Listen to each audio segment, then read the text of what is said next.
नमस्ते जी। नमस्ते। हाँ, धन्यवाद पंडित जी।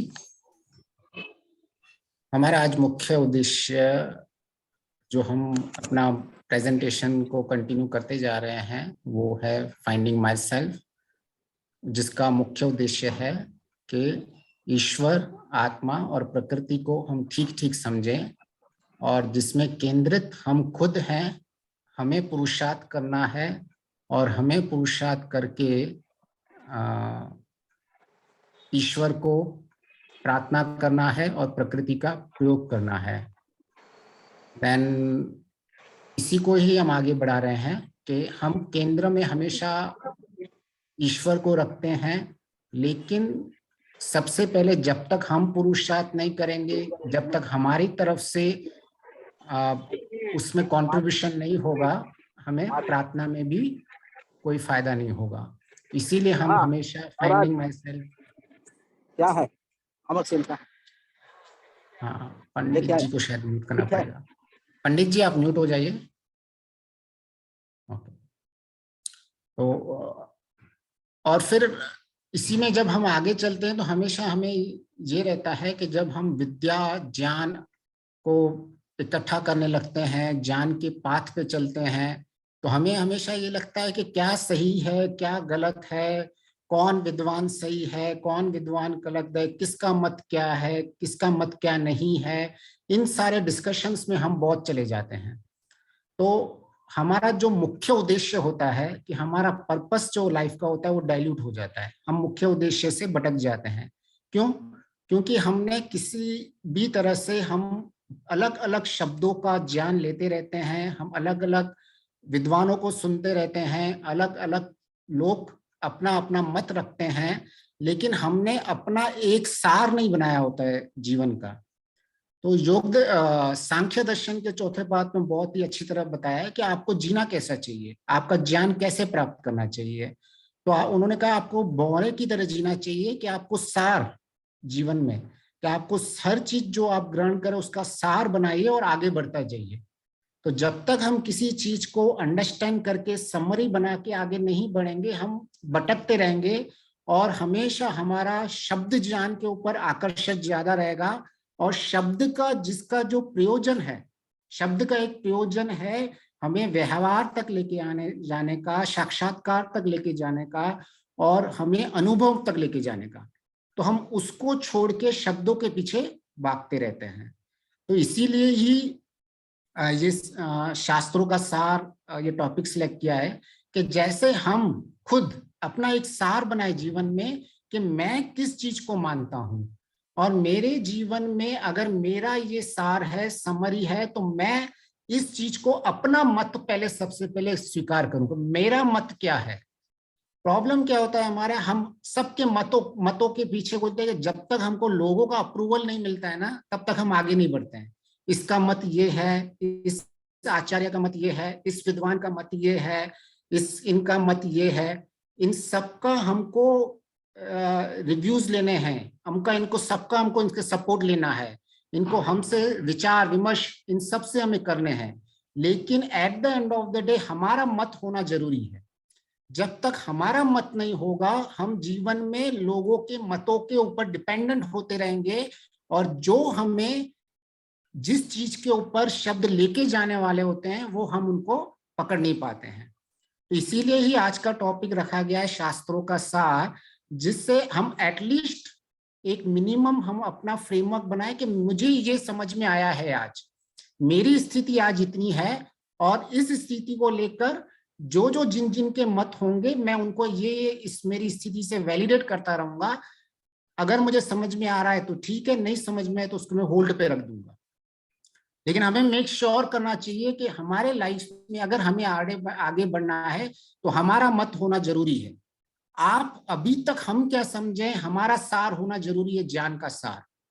लेकिन क्योंकि हमने सिर्फ आज कुछ सुनते हैं, कल कुछ और सुनते हैं, परसों कुछ और सुनते हैं और हम उसी के ऊपर ही डिस्कशंस में मोड्स में चले जाते हैं।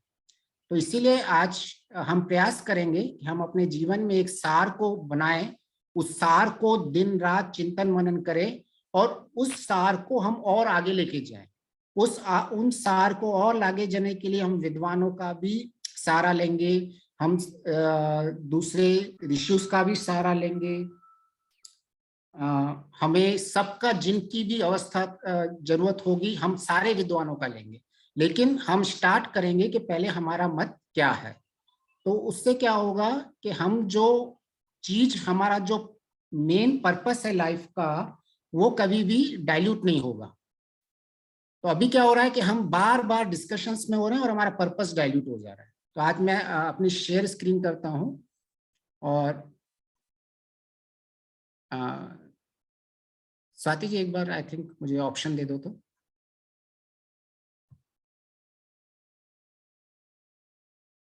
तो इससे हम एक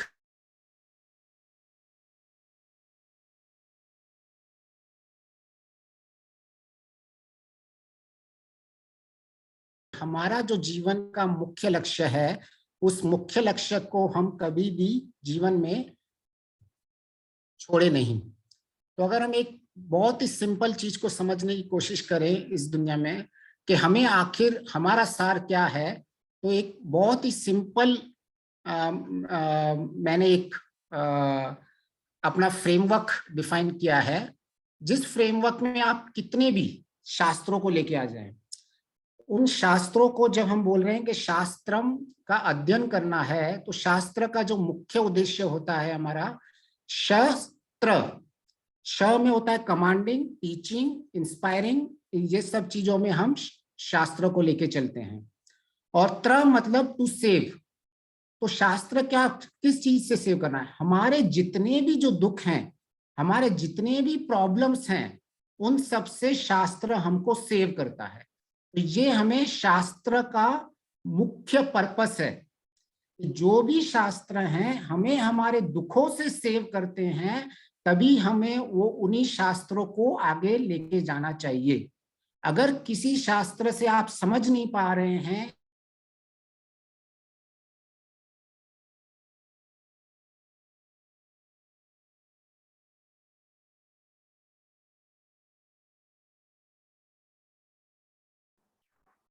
है मुझे बचाना है, तो उसीलिए उसके लिए हमें उसके पर्पस को कभी डाइल्यूट नहीं होना देना चाहिए। तो और हम दो तरह से सीखते हैं नॉर्मली। एक कमांडमेंट होता है, जैसे कि जिसकी जितनी बुद्धि होती है, हम छोटे बच्चे होते हैं तो उनको एक बोलते नहीं आप ऐसा करो, आप ऐसा करो, क्योंकि हमें पता है कि उनकी बुद्धि अभी इतनी नहीं है, तो उनको कमांडमेंट में से लेके जाना। जैसे गुरुकुल में छात्र पढ़ते हैं तो उनको गुरु की आज्ञा का पालन करना पड़ता है एक समय तक। जैसे जैसे हमारी बुद्धि सूक्ष्म होती जाती है, हम टीचिंग फेस में चले जाते हैं, जिसके अंदर कमांडमेंट होता है, जो रिप्लेस हो जाता है कन्विंस करना, अपने आप को सिखाना, अपने आप को टीच करना इंटरनल एक्सेप्टेंस में। तो दो तरह से शास्त्र हमको सिखाता है कि जब तक आपके बुद्धि का पूर्ण सूक्ष्मता नहीं आई है, तो आप मुझे ऐसा रेफरेंस करके दो किसी भी गुरु की, किसी भी विद्वान की सहायता से। आप अगर किसी एक स्थिति में पहुंच चुके हो, उसके बाद आपको कमांडमेंट को रिप्लेस कर जाना है। उसके बाद आपको अपने आप को कंटिन्यूसली एनलाइटमेंट की ओर लेके जाना पड़ा है, और वही शास्त्रों का मुख्य उद्देश्य है।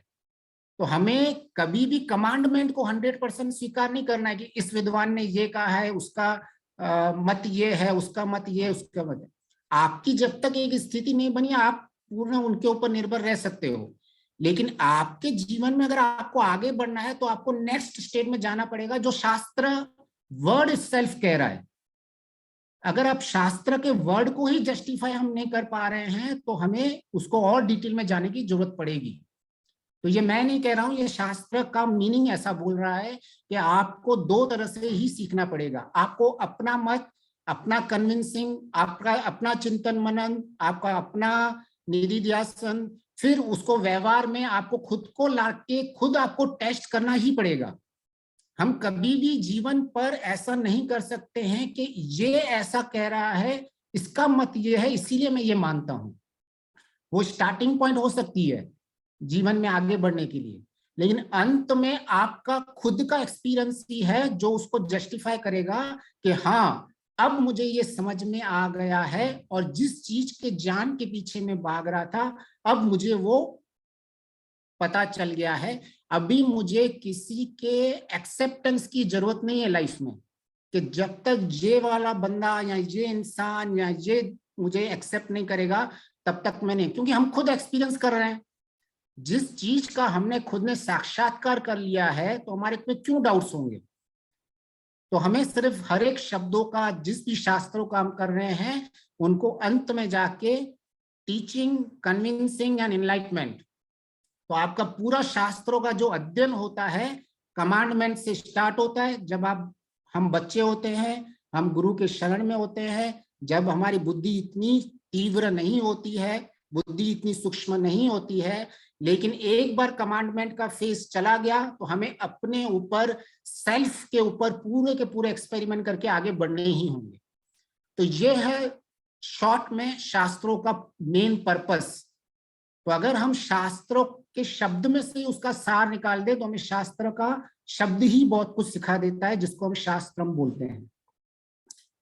तो इस तरह से हम अपना अभी और आगे चलते हैं, और मैं अभी प्रेजेंट करूंगा कि मैंने उस अध्ययन से, शास्त्रों के अध्ययन से मैंने क्या सार निकाला है। और ये मेरा प्योर मेरा ओपिनियन है और ये मेरा मत है। इसका मतलब है कि मैं एटलीस्ट कुछ अपनी चीजें को प्रोजेक्ट कर रहा हूं, और इन सब कमांडमेंट के एक फेस में से आकर एक चीज को अपने आप को रख रहा हूं। उस मत के बाद जिसमें जो भी कोई मुझे इसके अंदर सहायता करता है, मैं उसको अंदर डायरेक्टली इंक्लूड कर देता हूं। जो मुझे लगता है कि क्वेश्चनेबल है, मैं उसको पॉज कर देता हूं, ना मैं रिजेक्ट करता हूं।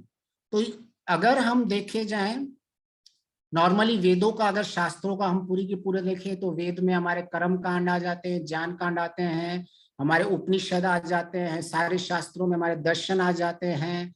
फिर रामायण, सीता, ये सारे जो इतिहास हैं हमारे, रामायण, महाभारत, भगवत गीता, जो इतिहास को लेकर हैं, उनको भी हम एक तरह से अपना रेफरेंस मान सकते हैं।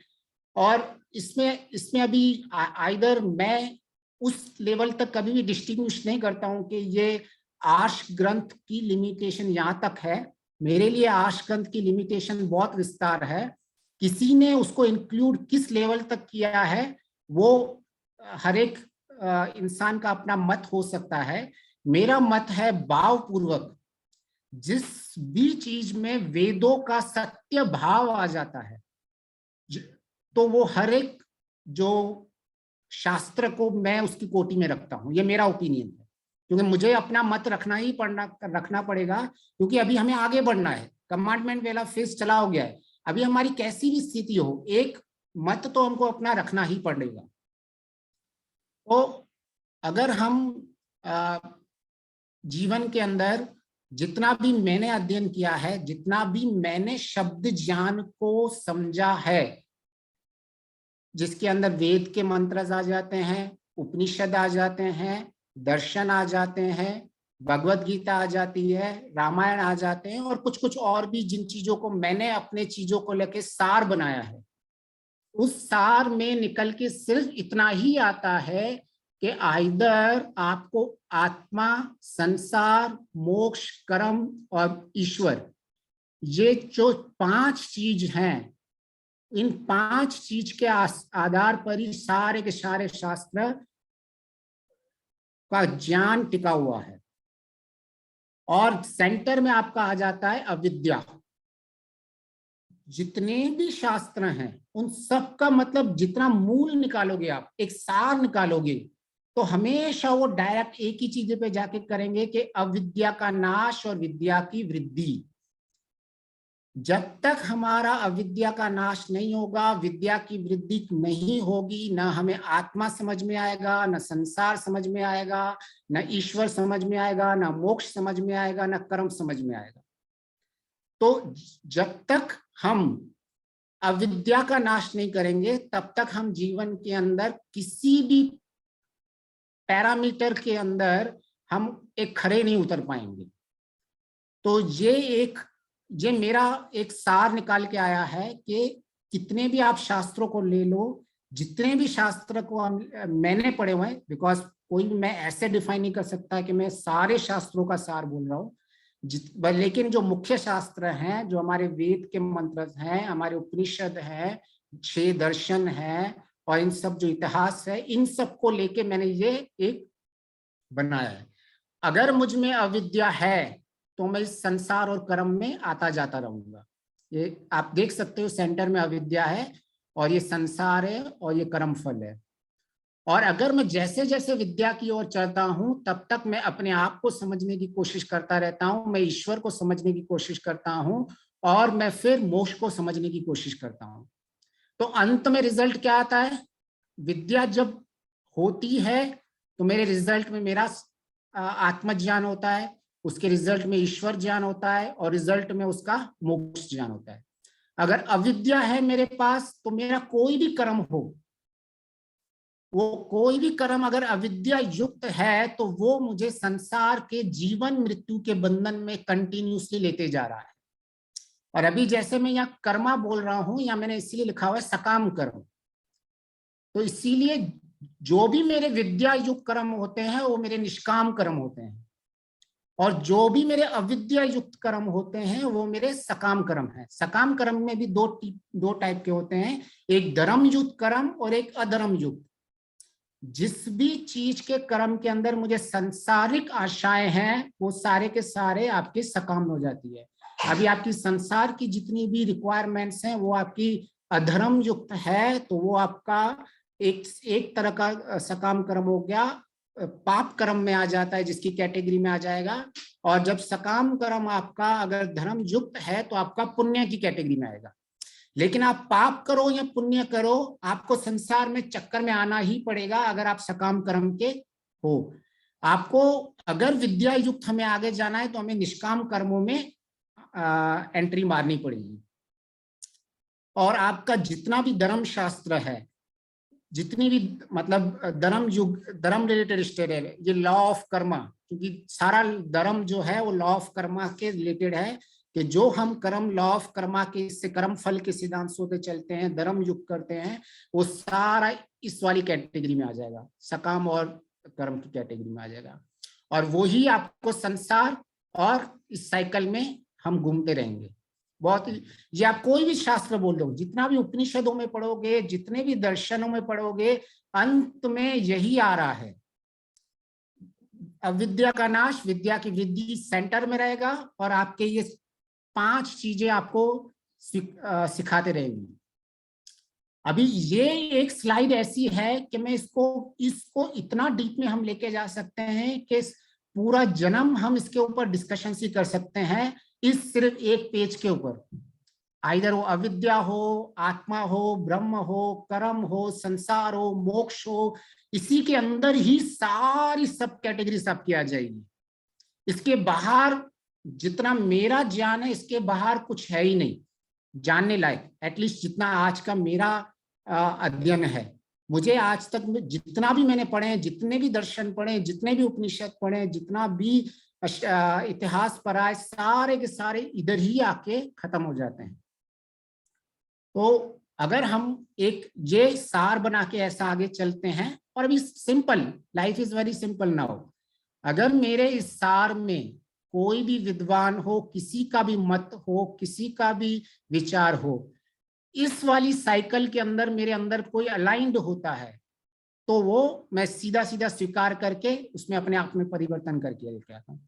अगर किसी विद्वान का या किसी भी जने का इसके साथ डायरेक्ट अलाइनमेंट नहीं मिल रहा है मेरे को, तो मैं फिलहाल पॉज कर लेता हूँ, जिसके अंदर कोई द्वेष नहीं, लेकिन जिसका पॉज मोड होता है कि ठीक है, इसको और हम डिटेल में देखेंगे, कहीं ना कहीं ये जितनी मेरा सार निकला है ये डायरेक्टली उसके साथ अलाइंड नहीं हो रहा है। अगर वो अलाइंड नहीं हो रहा है तो वो उसके साथ मुझे अभी ज्यादा अपना समय नहीं डालना है, मेरा समय ऐसी ही चीजों में डालना है जो मेरी चीजें इस सार के साथ अलाइंड हो। सिंपल सार भी बहुत ही सिंपल है, क्या ये मेरे अविद्या का नाश करके विद्या की ओर लेके जा रहा है? तो स्वीकार करो, आगे बढ़ो, आगे चलते रहो। अगर अविद्या से विद्या की ओर कहीं भी वो मैपिंग नहीं हो पा रही है, तो इसका मतलब आप कीप अ क्वेश्चन, आपको हमें किसी भी चीज के ऊपर, किसी के भी मत के ऊपर, उसके ज्यादा अगर हम और डिस्कशन में जाएंगे तो वो कहीं ना कहीं हम अपने अविद्या का ही शो ऑफ करते हैं। उसमें हमारा इनडायरेक्टली और डायरेक्टली हम अविद्या के चक्कर में ही पड़े रहते हैं। क्यों? क्योंकि कहीं ना कहीं हम अपना पॉइंट ऑफ व्यू प्रूव करने की कोशिश करते हैं उधर, कि इस विद्वान का ये मत है, इस विद्वान का ये मत है, इस विद्वान का ये मत है। ठीक है, इनके ये मत हैं, आपका मत क्या है? क्वेश्चन इंपॉर्टेंट वो है। तो जब हमारा मत क्लियर हो जाता है, अगर ये स्लाइड में आप अपना भी एक ऐसे सार बना सकते हैं, और ऐसे सार में अगर आपका मत बहुत क्लियर है कि इससे अलावा और भी कुछ मुझे तो जीवन में अगर है भी शब्द ज्ञान at the end of the day, लेकिन मेरा प्रयोजन उससे सिद्ध नहीं होने वाला है। ऐसे तो बहुत सारे अभी शब्द ज्ञान होंगे डिफरेंट टेक्नोलॉजीज में रिलेटेड, लेकिन आपका प्रयोजन क्या है इसमें? आपका प्रयोजन क्या मोक्ष का प्राप्त करना है, एक आनंदपूर्ण जर्नी को लेके, जहां आपको यहाँ इस वाले रीजन में जाना है जिसके अंदर आपको धर्म युक्त भी आप स्वर्ग प्राप्त कर सकते हैं।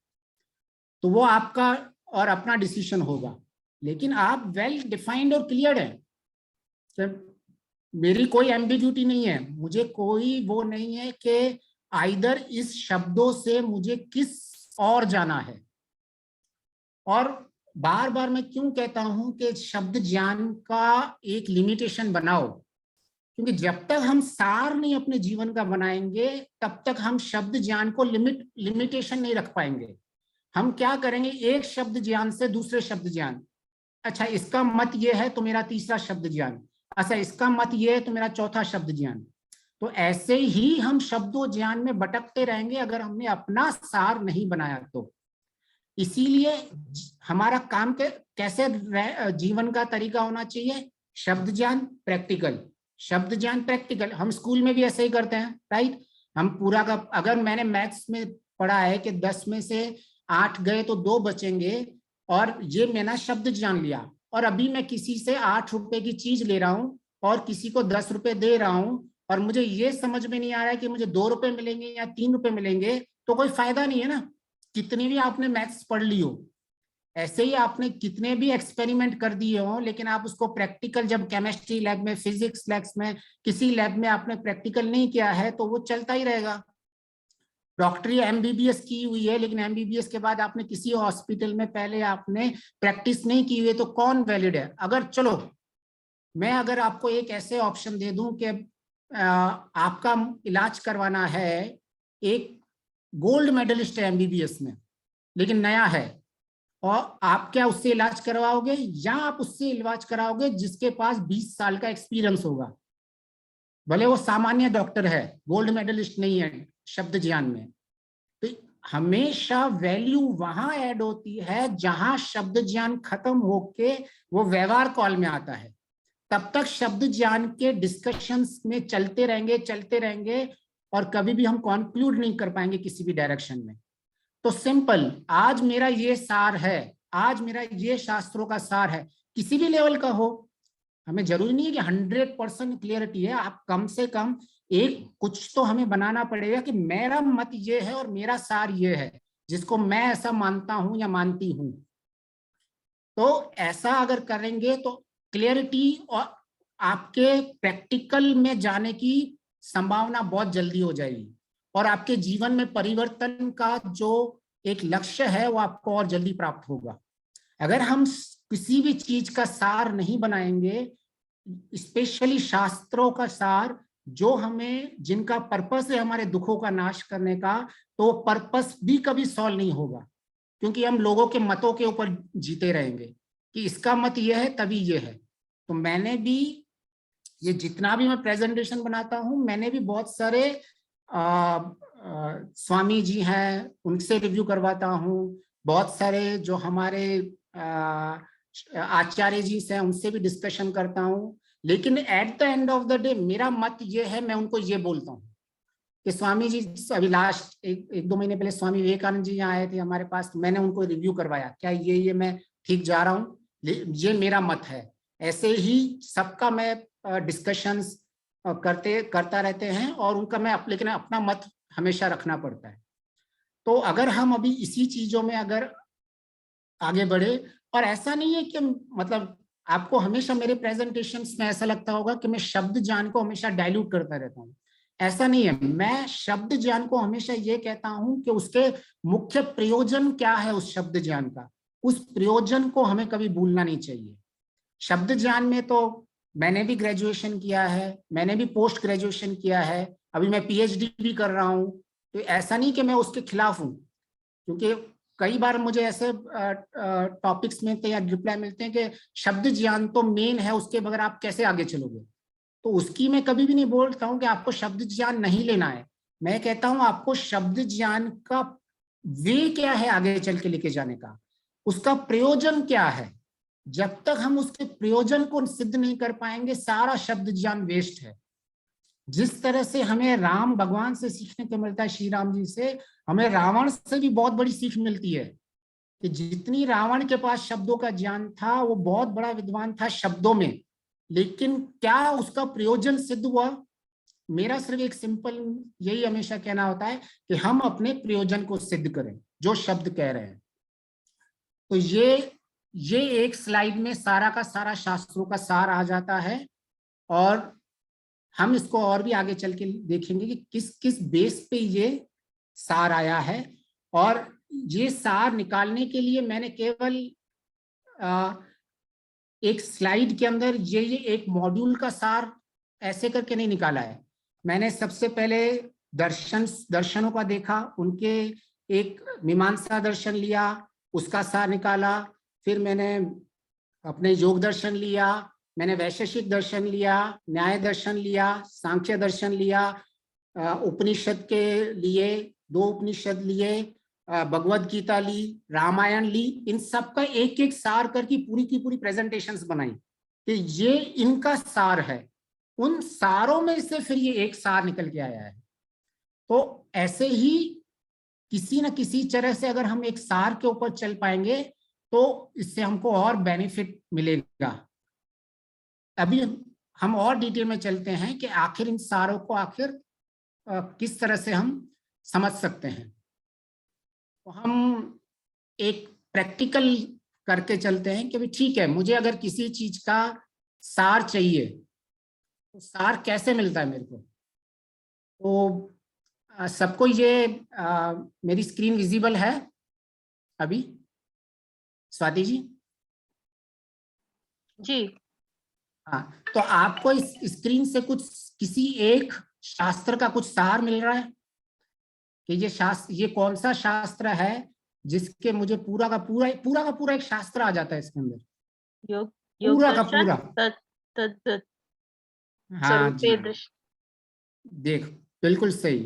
तो आपको अगर योग दर्शन का एक सार लेना है तो मतलब इसमें आपको, अभी हम क्या करते हैं, कभी कभी हमें हर बार हमें ये लगता है कि नहीं, मेरे शब्द ज्ञान में और कमी है, मुझे और चाहिए, और पढ़ना है। उसके लिए कोई मनाही नहीं है, आपको व्याकरण करना है, आपको संस्कृत पढ़नी है, सब कंटिन्यूस प्रोसेस चलता रहेगा, लेकिन वो हमारी कंडीशन नहीं होनी चाहिए as a must to have. Must to have उसका भाव है सिंपल। बीच की स्लाइड दिखा रही है योगा चित्त वृत्ति निरोधः। मुझे हमेशा अपने चित्त की वृत्तियों को, जो क्लिष्ट वृत्तियां हैं, उनका निरोध करना है। उसका मतलब मुझे अपने अंतःकरण को शुद्ध करना है। तो ये बीच की स्लाइड, बीच की जो इमेज है वो आपको वो दिखा रही है, योगा चित्त वृत्ति निरोध है। जैसे जैसे आप वृत्तियों का निरोध करते जाओगे, आप देख रहे हो अपने स्वरूप में स्टेब्लिश हो रहे हैं। दूसरा क्या बोलता है, तददुष्टो स्वरूपे। फिर क्या बोलता है, वृत्ति स्वरूप ने। अगर आपकी वृत्ति क्लिष्ट वृत्त है तो आपकी ऐसे ही स्वरूप रहेगा। अगर आपकी अक्लिष्ट है तो आपके अक्लिष्ट में जाओगे। फिर जब तदा दृष्ट में तदु दुष्ट में भी जाओगे तो उसके अंदर 2 में आते हैं कि जिसके अंदर आपको किसका साक्षात्कार होता है। आपको दो चीजों का साक्षात्कार होता है, एक अपना और एक ईश्वर का, जिसको सोल को हाईएस्ट ब्लिस ऑफ एक्सपीरियंस में एक्सपीरियंस करता है। लेकिन at the end of the day सार क्या निकलता है, सार बस ये 3 सूत्र में से ही पूरे के पूरे योग दर्शन का सार निकल आता है। अभी इसका मतलब ये नहीं हमें इस 3 सूत्रों में हमें जीवन में स्टॉप कर लेना है, लेकिन हमें अपनी जर्नी स्टार्ट कर लेनी है कि मैं अपनी जर्नी में यम नियम को ले लूं, क्रिया योग को ले लूं, मैं अष्टांग योग को ले लूं, किसी भी योग को ले लूं, मेरा सार क्लियर है योग दर्शन का। अभी आपको किसी का कोई भी मत हो किसी भी चीज में, आपको योग दर्शन से कभी भी कोई भटका नहीं सकता है।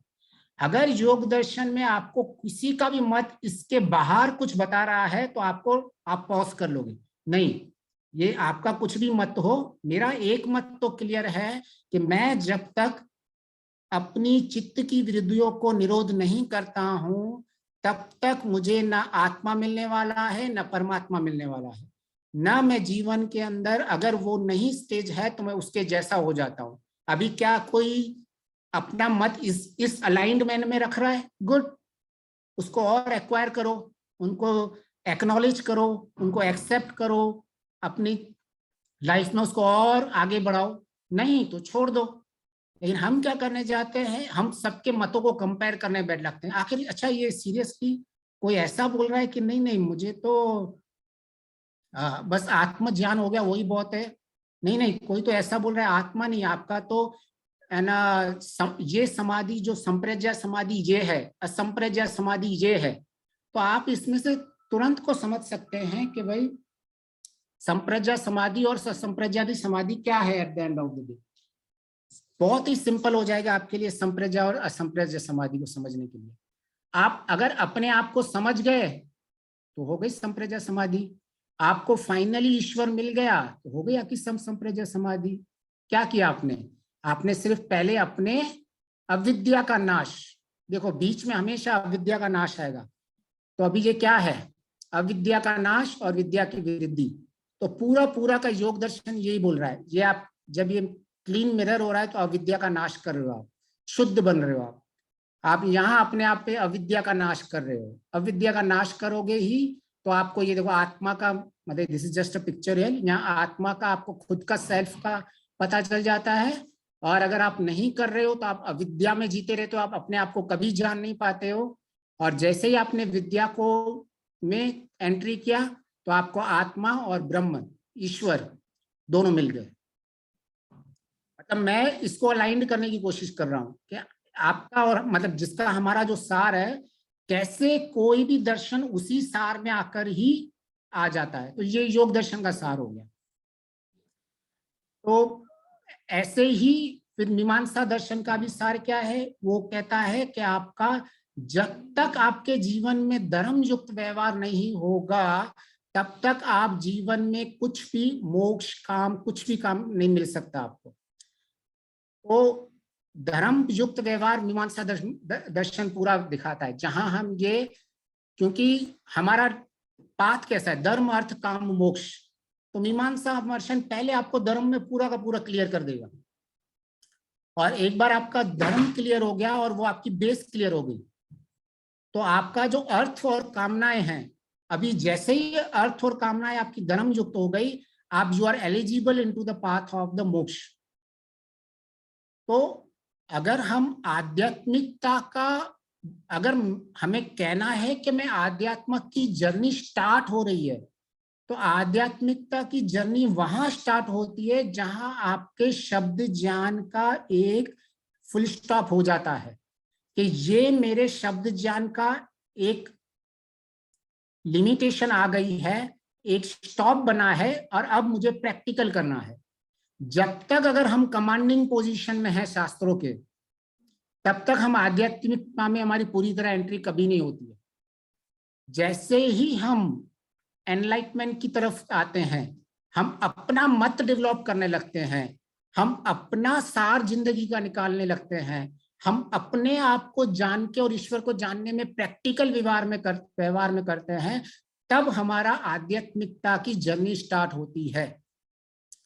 अदरवाइज पीएचडी कर दो, मास्टर्स कर दो, ग्रेजुएशन कर दो, शास्त्रों में कुछ भी कर दो आप, हम कहीं भी नहीं है, हमने आध्यात्मिकता में पैर ही नहीं रखा है।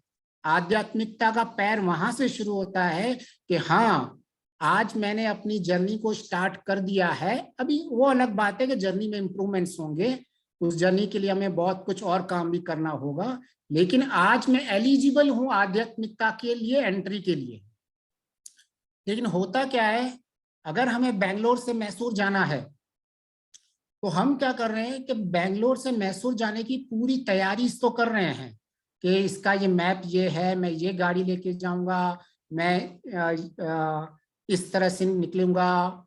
लेकिन जब तक हम अपने घर में बैठ के ही पूरी तैयारी कर रहे हैं और हम घर से बाहर निकल ही नहीं रहे हैं, हम हमेशा ही नहीं नहीं नहीं let's have a more discussion on that कि भाई आखिर मैसूर जाने का क्या सबसे मेरा बेस्ट पाथ है। अच्छा, मेरे ये फ्रेंड तो इसका मत तो ऐसा है कि तुम यहाँ से जाओगे तो जल्दी पहुंचोगे, यहाँ से ऐसे ही हम जब तक हम डिस्कशन में मोड में है, हम कह नहीं सकते कि मेरी जर्नी स्टार्ट हो गई है, क्योंकि हम अभी लोगों के मतों पे चल रहे हैं। आपने एक बार अपनी जर्नी स्टार्ट कर दी है और आपने कुछ सीखा भी, हो भी सकता है आप गलत रास्ते पे चले गए, आपने सीखा अच्छा ये रास्ता तो मेरे से गलत हो गया है तो मैं दूसरा रास्ता ले रहा हूँ, it's fine, but you need to start your journey. आपके मतों के ऊपर, लोगों के मतों के ऊपर जब तक आप जीवन जीते रहोगे आपकी जर्नी स्टार्ट नहीं है। As simple as this things.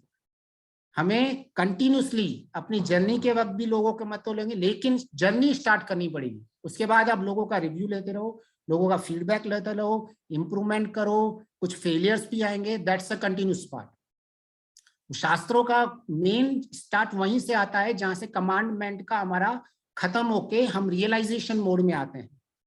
तो हमारा पूरा का पूरा फोकस रियलाइजेशन मोड पे ज्यादा होना चाहिए instead of only grasping the worldly knowledge. तो ये हमने एक योग दर्शन का देख लिया, और चलो अब एक छोटी सी प्रैक्टिस कर लेते हैं कि आखिर जब हमारा शब्द ज्ञान है तो शब्द ज्ञान की लिमिटेशंस क्या हैं।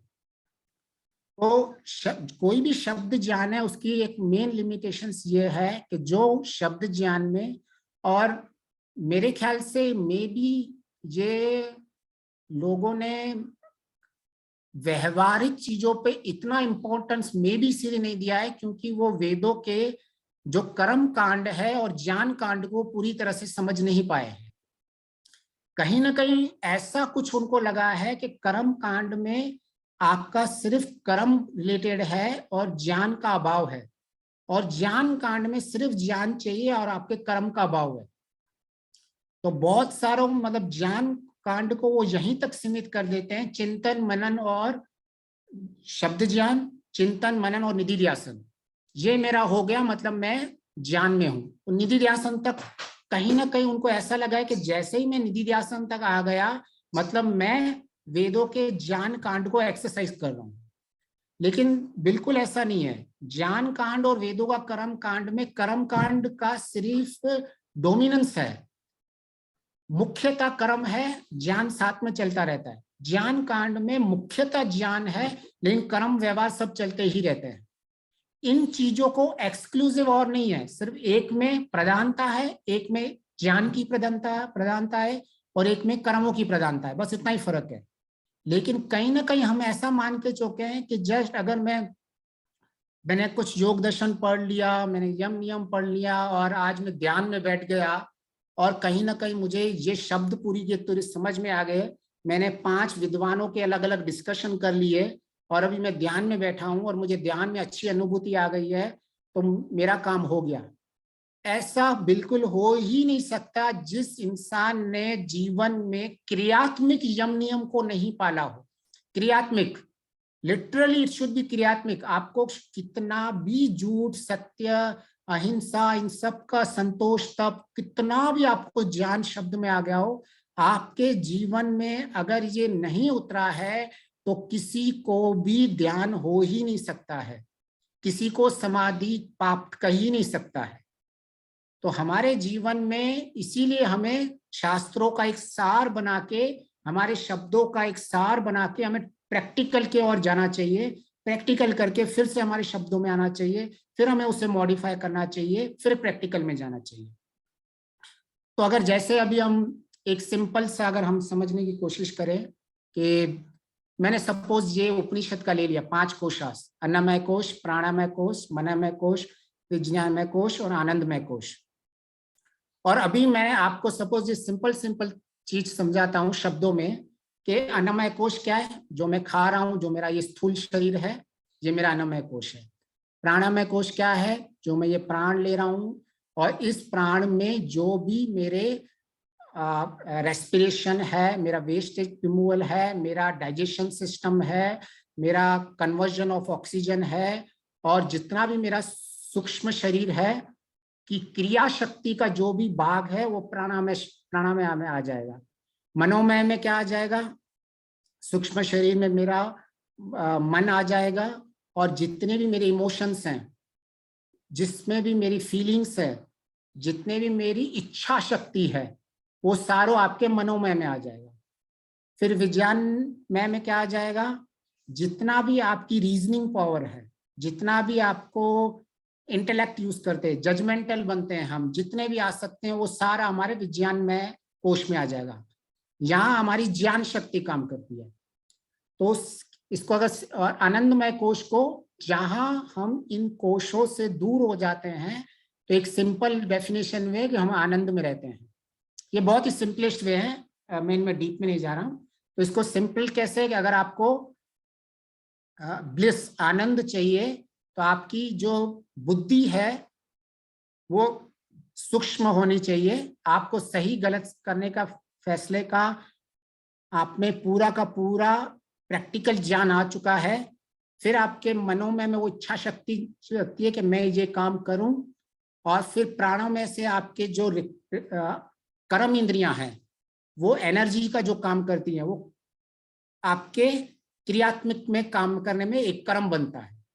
तो ये एक, अगर मैं सिंपल सीक्वेंस आपको शब्दों में समझने की कोशिश करता हूं, और मैं सिर्फ बोल दूं कि ये 5 कोशों को अगर आपने जीवन में समझ में आ गया, तो आपको मोक्ष मिल जाएगा। तो ये बोलना है। और अभी इसको सपोज के भाई आप इसको किस लेवल में समझ रहे हैं, हमारे क्रिया में जब तक नहीं आ रहा है, तब तक हमें ये कभी भी इसका लाभ नहीं होगा। तो हमें किसी भी शब्द ज्ञान का मैक्सिमम लाभ कब होता है?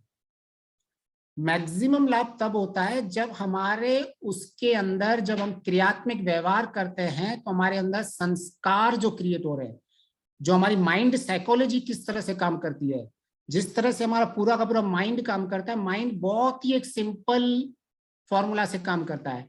जिस चीज को आपने जितना ज्यादा रिपीट किया है, उसके संस्कार आपके तीव्र बनते जाएंगे। तो आपने पहले सुना, अच्छी बात सुनी, उसके संस्कार बने। आपने चिंतन मनन किया, उसके और अच्छी चीज के संस्कार बने। फिर आपने निधिध्यासन किया, आपका संस्कार और दृढ़ हो गया, तो आपका और भी जो संस्कार बना, स्ट्रांग बना। अभी क्या होता है कि अगर हमने निधिध्यासन तक छोड़ दिया और हमने दूसरे शब्द ज्ञान को पकड़ लिया और हम उसको फिर से निधिध्यासन तक लेके गए, तो ये संस्कार तो बन रहे हैं, लेकिन हम जैसे स्विच होते जाएंगे शब्द ज्ञान के अंदर, तो हमारा क्या होगा, ये संस्कार डाइल्यूट होते जाएंगे। हमें क्या करना पड़ेगा, निधिध्यासन के बाद जैसे ही हमें व्यवहार में लेके आते हैं, तो ये संस्कार रियली अभिव्यक्त हो जाते हैं स्ट्रांग। और जितना जितना हम इसको रिपीटेशन स्ट्रांग हमारे व्यवहार में रिपीट करते हैं, इस लेवल से संस्कार की 4 स्टेट्स में फाइनली 5वीं स्टेज हम दग्धवीज तक पहुंचते हैं। तो ये बहुत ही सिंपल सार है कि अगर हमें इन कोशों को समझना है, तो मैं कैसे इसको व्यवहारिक करूं। तो हम एक सिंपल एक्सरसाइज कर सकते हैं इससे समझने के लिए कि चलो मैं कहता हूं सब लोग हाथ ऊपर कर दो। तो अभी अगर आप सब मेरे साथ हाथ ऊपर कर रहे हैं, तो आपने क्या किया, आपने पहले मुझे सुना, ठीक है। फिर अभी आपने फिर एक जो मन में सोचा, अपनी विज्ञानमय शक्ति को यूज किया कि मैं ये करूं या नहीं करूं। फिर आप में इच्छा शक्ति हुई कि हाँ मैं करूं।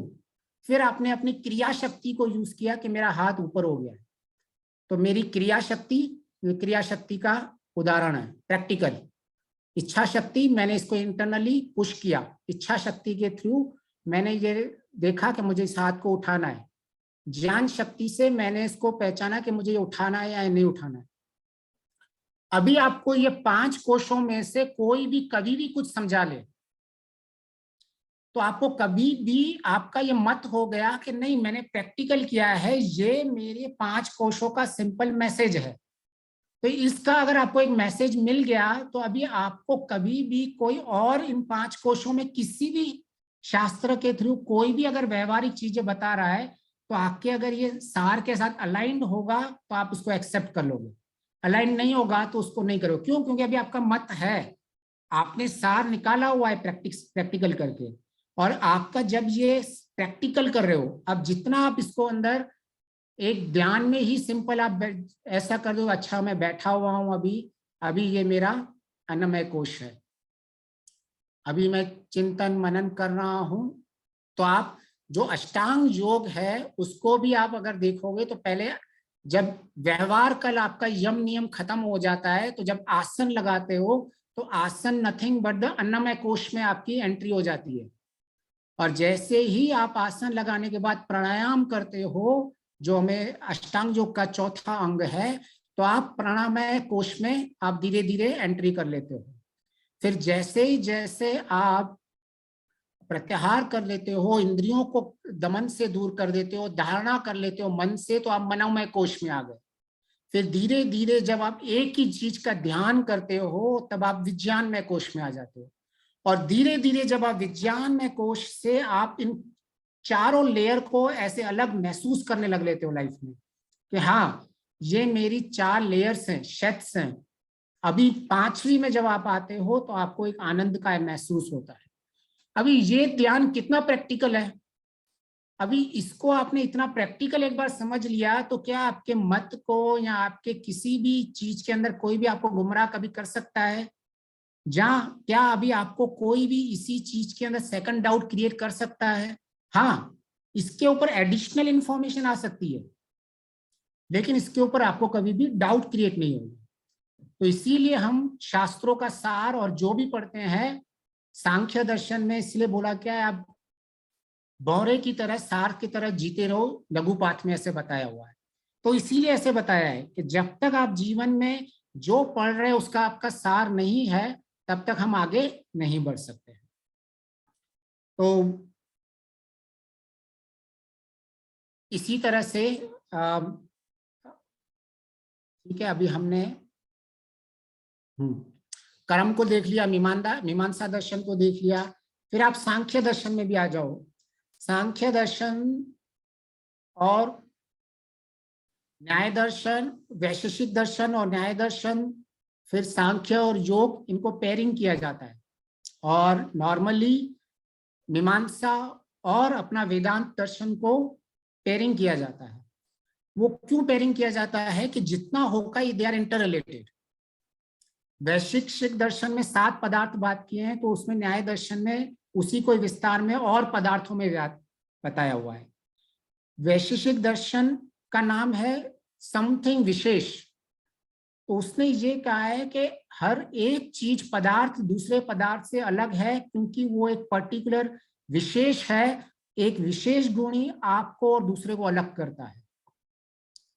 और इसी तरह से उसी संसार में आप जब देखोगे तो इन सारे पदार्थों में आपको वैशेषिक दर्शन और न्याय दर्शन और सांख्य दर्शन इन सारे संसार के पदार्थों की बात करेगा, और साथ साथ में मोक्ष की भी बात करते हैं और अविद्या का नाश भी करते हैं।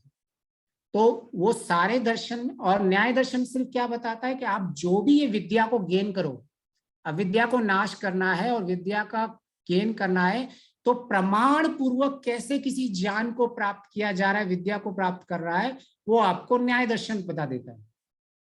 तो अभी आपको न्याय दर्शन भी सिंपली इस वाले स्लाइड में जो आपको सार बनाया हुआ है, आपकी विद्या की वृद्धि में न्याय दर्शन आपको हेल्प करेगा किस तरह से मैं अपने ज्ञान को एक प्रमाणों से आगे बढ़ाऊं जो जो कहीं भी खंडित नहीं हो, तो आपको न्याय दर्शन ने बता दिया। वैशेषिक दर्शन ने आपको विशेष चीजों के ऊपर ध्यान करने के लिए बोला है कि हर एक चीज पदार्थ में हर एक विशेषता है, कहीं ना कहीं आपको उस विशेष के ऊपर, और पर्टिकुलरली आत्मा का गुण भी जो विशेष है उनके ऊपर फोकस करने के लिए बोला है। तो आपका ये आत्मा के लिए भी हो गया। मतलब मैं एज ए जस्ट एग्जांपल दे रहा हूं कि कैसे सारे दर्शन इस सार में आ जाएंगे, कैसे उपनिषद इस वाले सार में आ जाएंगे। अभी आप सिंपल एक मतलब वेद का तो हम है ही, आप वेद के अंदर सिंपली मैं पहले भी जो 3 मंत्रों को बोल के आया हूँ, गायत्री मंत्र, विश्वानि देव और त्र्यंबकम यजामहे, इन तीनों का भी यही है। आप भर्ग को ले लो, भर्ग को धारण करना है। भर्ग में तो सारा का सारा एक, ये तो मैंने एक पूरी स्लाइड बनाई है। एक शब्द में अगर आपको पूरा का पूरा शास्त्रों का सार निकालना है तो भर्ग में आ जाएगा पूरा शास्त्र। ऐसा कोई चीज नहीं है जो आपके भर्ग में नहीं आता है। सब कुछ क्लेश रहित किया। एक सिंपल अगर आप क्लेश रहित भी वर्ग का मतलब भी ले लेंगे तो यहाँ अविद्या का नाश, विद्या की वृद्धि, विद्या की वृद्धि तो आत्मा, विद्या की वृद्धि तो ईश्वर और मोक्ष हो गया। अगर मैं वर्ग में नहीं हूं, क्लेश के साथ हूं, तो मैं संसार और कर्म। एक वर्ग शब्द में ही पूरा का पूरा आपका शास्त्रों का सार आ जाता है। तो अगर हम इस तरह से हमारे जीवन में एक सार बना के और उसका अपना मत बना के चलेंगे तो हम जीवन में कभी भी, कितने भी हम डिस्कशंस में चले जाएं, हमें कभी भी वो विचलित नहीं करेंगे। कभी भी वो हमें एक संशयात्मक ज्ञान की ओर कभी भी आकर्षित नहीं करेंगे। तो ये तो हो गया अपना। ओके, 3 मिनट बाकी है। मैं क्विकली अभी उपनिषद देख लिया अपन ने, वेद हो गया मंत्रों के हिसाब से, योग दर्शन के सूत्र, दर्शनों के सूत्रों को हमने हाई लेवल देख लिया। अभी हम अपना इतिहास देखते हैं। अगर आप भगवत गीता को भी अगर आप समझने की कोशिश करोगे, भगवत गीता पूरी की पूरी एक शब्द के ऊपर चाहिए तो एक शब्द में सिमट जाती है। वो कहता है अनासक्ति पूर्वक योग।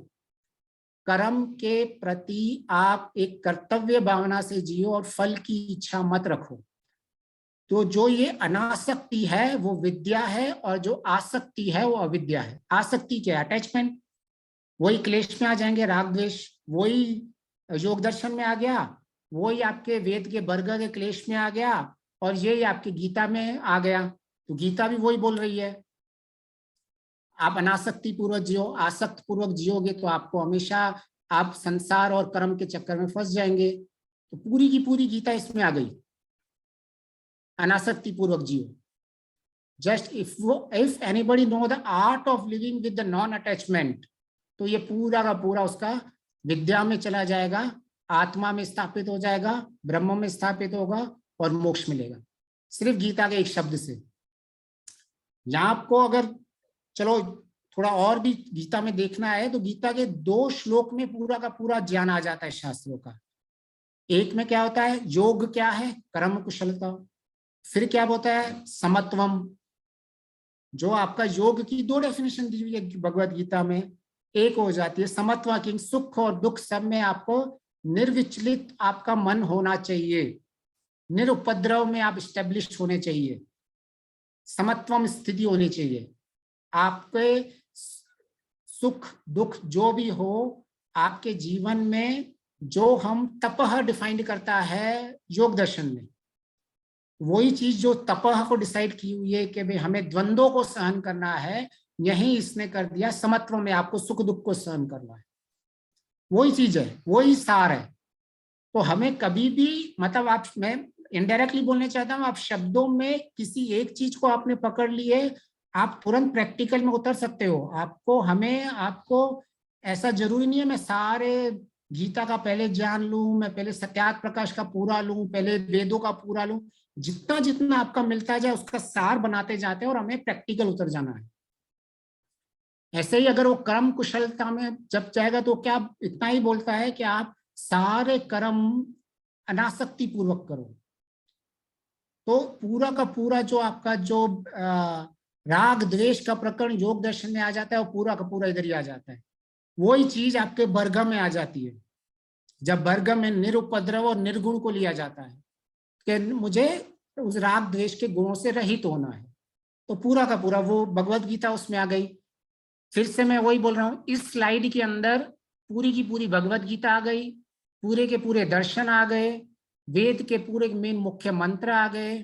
अभी अगर आपको रामायण लेना है तो रामायण का सिंपली अगर हम उनका नाम ही समझ लें, रामायण के सिंपली में नाम है मर्यादा पुरुषोत्तम राम जी।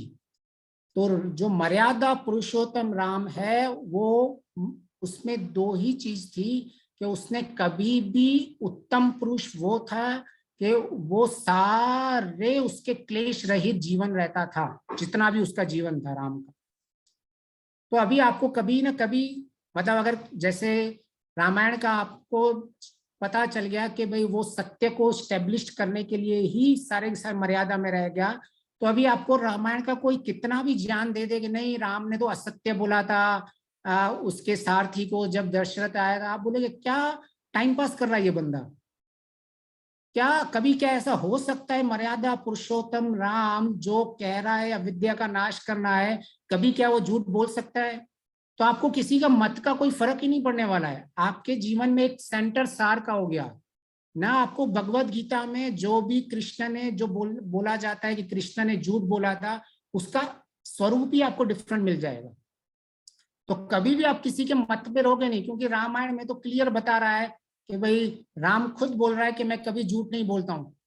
जब बाली के साथ और सुग्रीव के साथ चर्चा होती रहती है, एक तो खुद बोल रहा है, दूसरा क्या होता है जो जनता बोलती है। जब दशरथ ने राम का नाम गद्दी के लिए रखा तो जनता ने खुद ने ऐसा बोला कि वो धर्म पूर्वक चलता है। अभी कोई धार्मिक कभी झूठ बोलेगा? तो मतलब मैं सिर्फ इतना बोल रहा हूं कि आपको कभी भी किसी भी रामायण या कोई भी कुछ भी गीता कभी भी कोई बता रहा है, तो अगर आपका ये सार क्रिएट हुआ है शास्त्रों का, तो अभी कभी भी किसी के मत से आप विचलित नहीं होगे। तो समय यहाँ समाप्त हो गया, क्षमा चाहता हूँ 2 मिनट ज्यादा हो गए। तो बहुत बहुत धन्यवाद। अगर अपॉर्चुनिटी मिलेगी तो इसको और आगे पढ़ लेंगे, और किस तरह से हर एक शास्त्र क्या क्या कहता है उसको भी हम कभी भी समझने की कोशिश कर सकते हैं। बहुत बहुत धन्यवाद।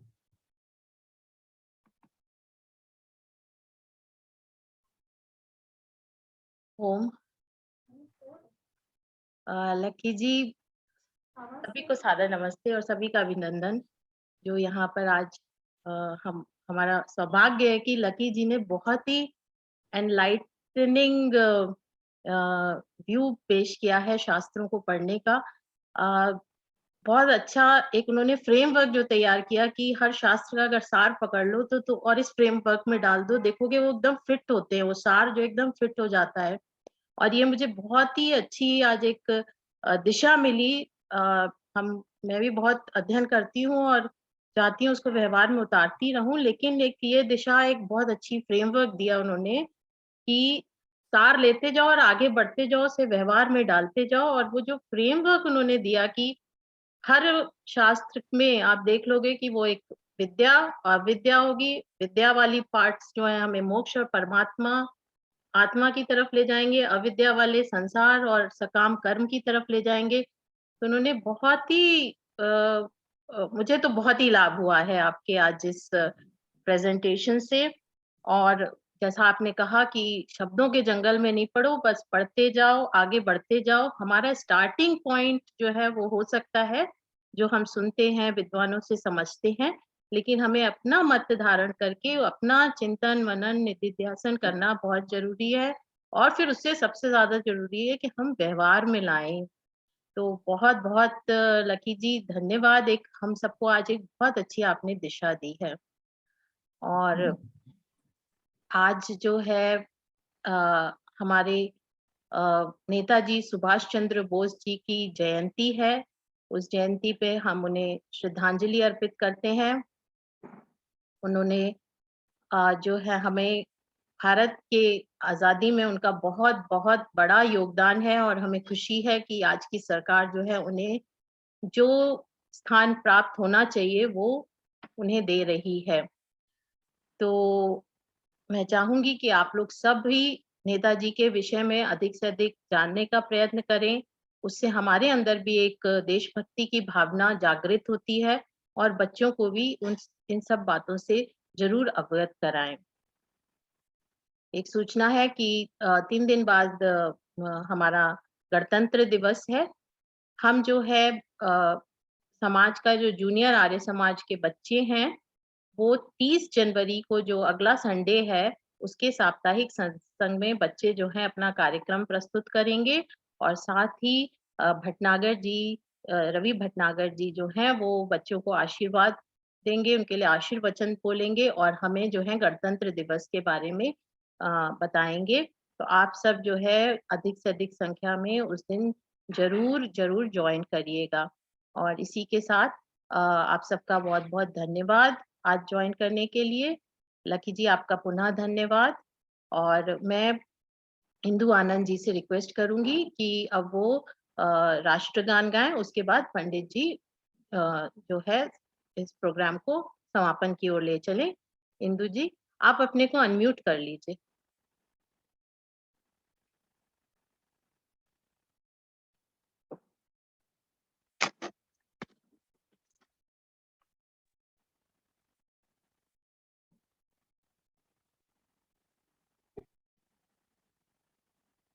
जन गण मन अधिनायक जय हे भारत भाग्य विधाता। पंजाब सिंध गुजरात मराठा द्राविड़ उत्कल वंग। विंध्य हिमाचल यमुना गंगा उच्छल जलधि तरंग। तव शुभ नामे जागे तव शुभ आशीष मागे। गाहे तव जय गाथा जन गण मंगल दायक जय हे भारत भाग्य विधाता। जय हे जय हे जय हे जय जय जय जय हे। शांति पाठ। ओम द्यो शांति अंतरिक्षं शांति पृथिवी शांति आपः शांति ओषधयः शांति वनस्पतयः शांतिर्विश्वे देवाः शांति ब्रह्म शांति सर्वं शांति शांतिरेव शांति सामा शांतिरेधि। ओम शांति शांति शांति। ओम जय घोष। जो बोले सो अभय। सत्य सनातन वैदिक धर्म की, मर्यादा पुरुषोत्तम श्री रामचंद्र की, योगी राज श्री कृष्ण चंद्र की, देश और धन पर बलिदान होने वाले वीरों की, आर्य समाज, वेद की ज्योति, ओम का झंडा, वैदिक ध्वनि। ओम वैदिक अभिवादन। सभी को सादर नमस्ते। नमस्ते।